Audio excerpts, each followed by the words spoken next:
back to the channel. As you saw on the clickbait, we're gonna do a lot of sheet metal work. So if you have missed the video where we did the skeleton and the foundation of the Widebody, I'm gonna put a pin up here, as you can push that one. So watch that first if you're interested in doing Widebody kits in steel and metal. So what we're gonna do today, we're gonna finish off the sheet metal work on the skeleton. So this is how we made the skeleton. It's not usually how I do it, but I got a tip of a friend of mine, Rosenolf. He was also in the last video showing me how he does it, and the foundation is really, really good. So what we're gonna do, it's quite easy. We're gonna take the tape roller, we're gonna tape the different sections, and I've chosen a quite hard design because I have a lot of radiuses. So if you look here, we have a quite intricate radius here, and we're gonna go in 3 different directions. It's gonna be one direction, it's gonna be 2, and then 3.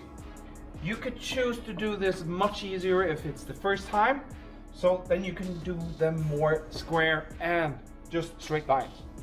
I'm gonna do this in 3 sections. I'm gonna do taping up this one, and why I'm taping it up is because I have a template that I'm putting on my sheet metal.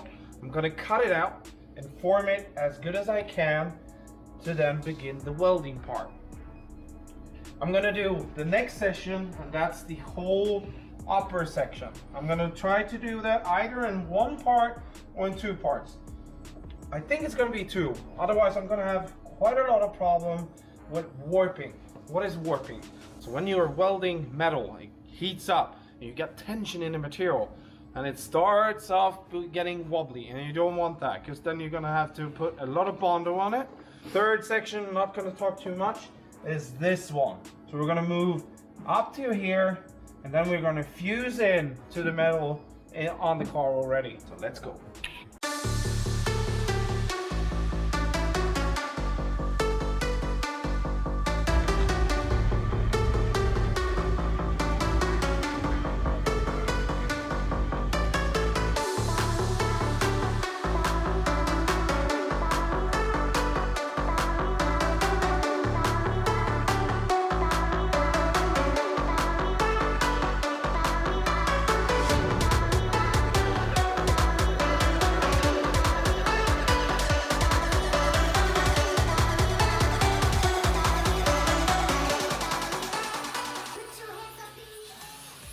So guys, it's time to try out this sheet metal that I cut out in oversized, so you have a little bit of room with extra material.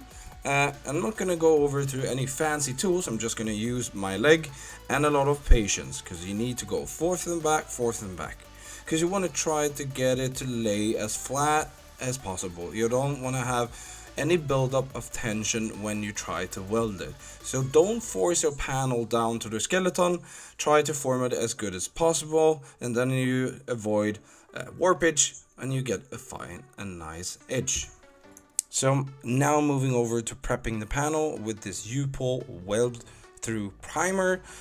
It's of course to avoid the rust, and I'm not going to be able to come in with any primers when I weld it on the panel behind the rods. So I'm spraying down light coats on the skeleton, but also on the underside of the panel that I'm going to weld onto the car.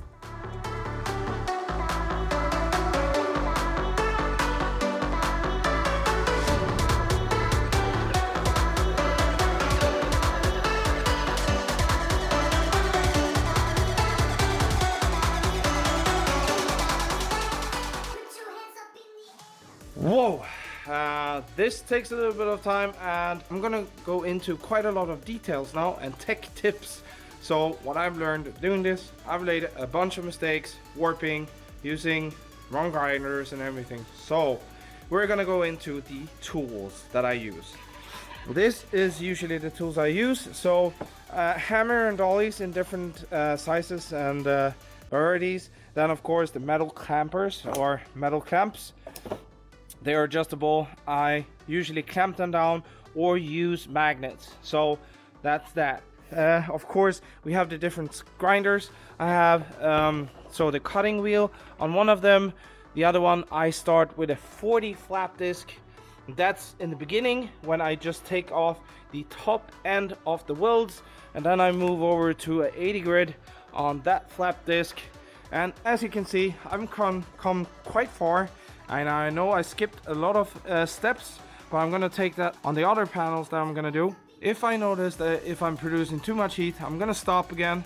I'm gonna cut up a little bit again, because the golden rule that I have is that you should have a cutting disc distance in between the material before you weld. If you have too tight, then most of the time it's gonna bolt up. You don't want that. So if you meet two panels together and you don't have enough material, it's gonna shrink so much, so it's gonna pop up, and that's gonna create a lot of tension, and the tension usually goes out to the panel, and then you're gonna have to hammer and dolly it out, and usually that doesn't work, so you have to put a lot of Bondo onto it, and you want to skip that. You want to have as little Bondo as possible, of course. So the golden rule is to have the distance off a grinding disc, and I use the thin ones. When you do that, as you saw in the time lapse, do very small steps. So in the start, you start off having a long distance. So for instance, like 5 centimeters, you do that, and then you go the whole way around. Usually I do it this way to create the heat and tension, go towards the end. Then I start narrowing it down with a couple of millimeters in between. I can really feel that I haven't built up too much tension in this panel, so now I'm gonna try to fully weld them. As I said, I'm gonna start in one end, go forward. If I feel that the panel is trying to shrink, I'm gonna try to cut it up again with the wheel. So it takes a lot of time, but I promise you, if you spend the time on the panel with the weld and feeling the panel, that's not gonna tighten too much. So when it doesn't have anywhere to go, it's either gonna go inwards, and that's okay. You could usually fill that up. But if it's bolting out, then you have a problem. I still hope you enjoyed the video, and I know that I can talk a little bit too much sometimes, as I do now, but otherwise I wouldn't teach you what I've been doing mistakes the whole years that I've been building cars. Now I've cut out the next panel, and what I meant with one cutting disc as a distance. So I have the round bar here, and then I've cut with my grinder a slot in here as close as I can with the distance of a grinding disc, and this distance makes it possible for me to push in the panel. I want to fill this up because the rod is solid and I can warm that up quite hard. I don't want it ending up warming up the sheet metal too much. This is the next piece. So 1, 2, 3, and the last one 4.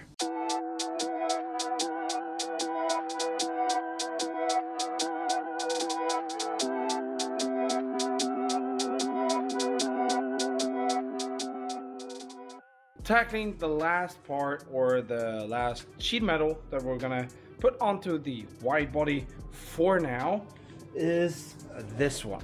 So this one, yeah, looks like that. Doesn't look much, right? But if you put it like this, flat on here, you can see that we have a big gap. And I'm gonna tackle this as if you didn't have any tools. So I'm not going to use the English wheel. I'm not going to use my sandbag or the rubber hammer. What I'm going to use, because most of you guys have this or could buy this very cheap. So I have a 3-inch tube, so quite long. And I'm gonna use the radius of this tube to get the radius here that I want. I started a little bit, as you can see, but I'm gonna put you on a time lapse and I'm just gonna hammer away. And I wanted to show you, I put my sheet metal like this and I'm gonna hammer away the whole time. So I'm gonna twist it like this, twist it back again, and twist it back again, and I'm gonna move in further and further in on the sheet metal. What I mean is that I'm gonna start out in the edge of this, and then I'm gonna go forth and back, forth and back, forth and back, and inwards. And then the tricky part comes up here, because this has to go in another direction, and this part wants to go to another direction. I'm not using anything special, just a usual hammer, just to prove that you could also do this at home. Yes, the welding part is a little bit, you need training, I guess. You need the hours behind it, but you can certainly do it if you just have the patience and the safety thing, I guess. Welding is quite dangerous. You should have a bucket of water, you should have your air gun near and close by, or even a fire extinguisher. But that's enough with that. I'm gonna hammer away a couple hours and then fit it onto the panel, and then we're gonna slice it in so we have a soft transfer from this part and over to this one. So we're gonna cut these two panels simultaneously, and then I'm gonna push it in and get this rounded edge.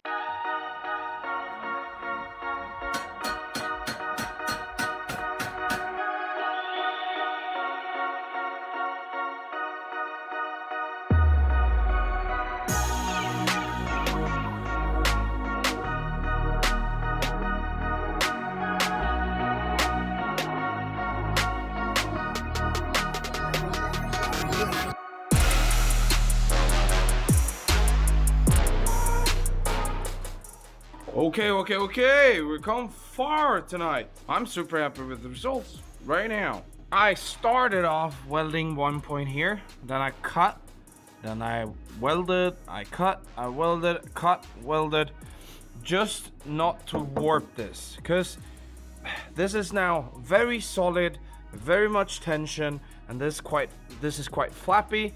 And when you want to join these, you're gonna pull it in a little bit.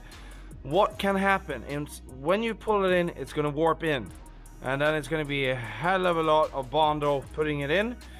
But something that I have forgotten to tell you through the whole process, it's not always the welder that could be the biggest provoker for warping the metal. It could also be the flap disc that you're using. If you stay too long on the same place grinding down, you're gonna create a lot of heat, and that also could make it warp. So many times when I have been welding stuff, so at this stage I'm like super happy, everything's super straight, I go in and grind, and if you grind too fast, too hard, and create too much heat, everything's gonna warp. And then you put in like hours and hours, and you were patient, blowing it off with cool air and like waiting to it for it to cool down, and then you're just gonna grind it down, and you create so much heat and just warps. Just gonna grind it down, and then let's see what the end result is gonna be, and hopefully it doesn't look too crazy. So I cheated in the video, and of course I'm already done with the left side. The left side came out really good, but I had a little bit of warpage on this side. I learned quite a lot on this one. So I'm gonna cut this out in with the new sheet metal and weld it and take my time with it.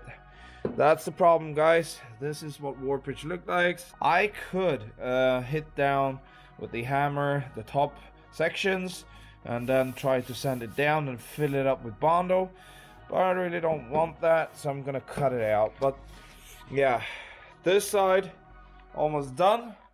Just gonna fill in a little bit of this. So where you can see the dark spots, that's where I have to fill in with more welding. Otherwise that's gonna settle in the heat in the sun, and you're gonna see it through the bondo, and you're gonna see it through the paint. But this is the left side, and of course everything else has to be welded up. But I'm not gonna bore you with that.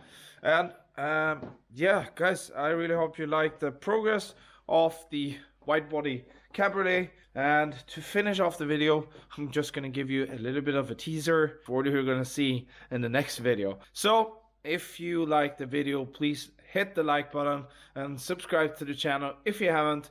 And this is the left side of the car.